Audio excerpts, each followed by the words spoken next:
Nakatanggap ka na ba ng greeting card nitong Pasko? Sa panahon natin, hindi na ito uso.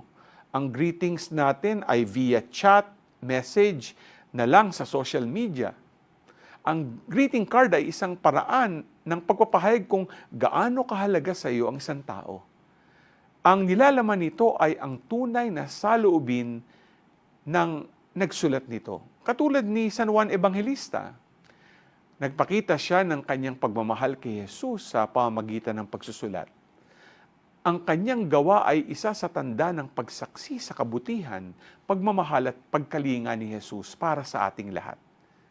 Makikita din natin ang kanyang journey of hope kasama si Jesus. Paglalakbay na kung saan nakatagpo siya ng kapayapaan at kapanatagan mula kay Jesus. Ngayon, patuloy nating nagagamit ang kanyang sinulat bilang instrumento ng pagmamahal ng Diyos sa atin. Katulad ni San Juan, ipalaganap natin ang pag-asa mula kay Jesus sa ating kapwa kahit sa anong pamamaraan na ating makakayanan. G ka ba?